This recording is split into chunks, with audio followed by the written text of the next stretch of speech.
Alright, so I did my presentation on data carving.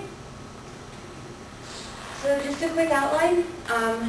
Start off with, what is it? What is data carving? And then we'll run through a basic example. And then in doing some of my research, I came across some of the more advanced techniques than what we've done in class. So I'm going to explain an example of one of the techniques that I found. There's an entire list.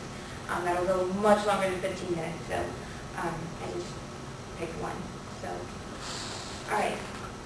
So what is data carving? I got this definition from dfrws.org. So data carving is a process of extracting a collection of data from a larger data set. Data carving techniques frequently occur during a visual investigation when the unallocated file system space is analyzed to extract files. The files are carved from the unallocated space using file type-specific header and footer values. File system structures are not used during the process. So to break this down a little bit more, sometimes the term file restoration, file recovery, and file carving actually get used interchangeably. And to the end user, they're pretty much the same thing. You're getting your files back. But under the hood, at least from a programming perspective, they're three completely different things. So file restoration uses a backup form of the file and then restores it to a readable version of the file. So obviously the drawback here is that we need a backup, either an image backup or some kind of other copy of the file, something, anything we can use to bring the file back. And then file recovery doesn't require a backup, but it makes use of the file system information. And by using this information, files can be recovered. So, for example, a FAT file system has the file allocation table. So, whatever program you're using might make references to the existing file allocation table. Sorry, to restore the files. So, the drawback to this is that if this information isn't correct, if a malicious user got in there and tampered with it in any way, or some of the information is missing, then this technique isn't going to work. And then we have file carving, or data carving, which is not connected to the file system at all. It's completely dependent on the raw data. So it doesn't care. You could be using FAT, NTFS, any file system. The methods are pretty much going to work the same. So why is this important? Because a deleted file is not really deleted. The remnants can reside somewhere else in the drive, and using those pieces, we could possibly rebuild the file. And it'll also assist in data hiding, as we've seen in examples in class, because a seemingly innocent file can have more to it than what's initially seen. So let's get started with the basics. As we know, before we do any type of data carving, we have to take the necessary precautions.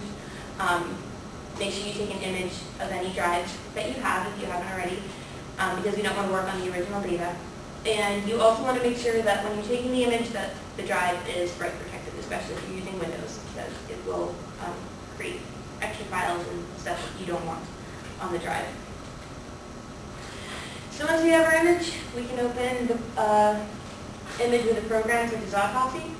And what I find actually cool about, at least Autopsy for Windows, is that if the file exists on the drive, it'll actually do some of the carving for you. And I discovered this when I was actually going through the homework. I don't think the Paladin version did it, but I noticed for like Word files and Excel files, it will carve out the images from those files for you. So I thought that was pretty cool. But in my example, I used a PNG file that's highlighted on the screen. And as you can see, the size of the file is kind of big. So we go ahead and recovered that from Autopsy into onto my external drive.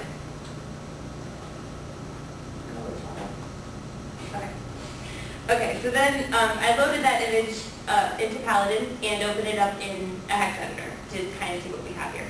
So as you saw from the previous image, it is a PNG file, and you can see the file signature in this hex editor matches. So I looked for a bit more in the file and found that there's also a JPEG hidden in there. So as we covered in class, we highlight the rest of it, copy it out to a new file, and looks like we have another file in there. So sometimes the header-footer analysis is just not enough for when it comes to data carving.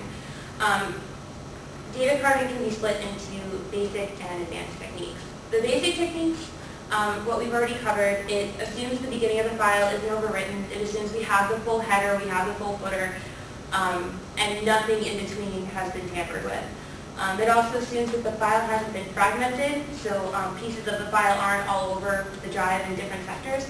And it also assumes that the file hasn't been compressed in any way. Of course, as we know, in modern operating systems, fragmentation is almost inevitable. So that brings us to the advanced techniques where we can handle fragmented files, and we also have to assume that the fragments aren't sequential, so that you could have other pieces of data in between your the sectors of your file. The fragments may be out of order, so your header might be somewhere in the middle, your footer might be way later, and then you might have other pieces all over the place. And some of these fragments might even be missing. So I pretty much just covered this slide with what I just said, but to recap, basic data carving assumes no file fragmentation. So header and footer analysis, basically what we've done in programs such as WinHacks and Bless and a little bit in Autopsy. The file contents isn't taken into consideration, so nothing between the header and the footer do we actually look at when we do this type of data carving. And so any sectors that could have been inserted, deleted, or modified aren't considered. And like I said, fragmentation is almost inevitable in current operating operating systems. And it's also possible for malicious users that are just trying to throw an investigator off their trail, they could force file fragmentation in order to make their lives more difficult when trying to recover the files.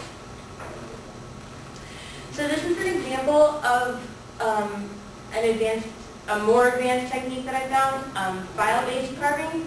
And what this does is it basically takes the internal structure of a file into consideration.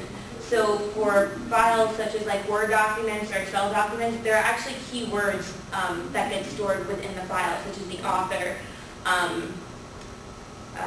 other information like the company, the different keywords you can look for.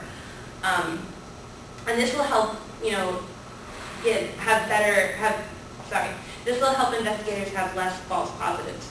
So it's possible that you may not have recovered everything when looking through files because fragmentation had occurred. So using things like this will definitely help recover more data.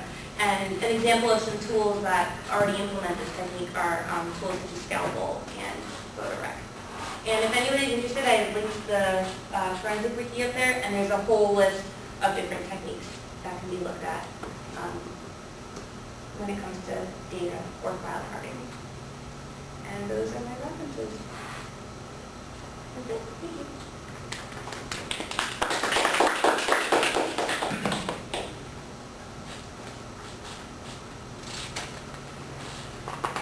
Okay, who is next?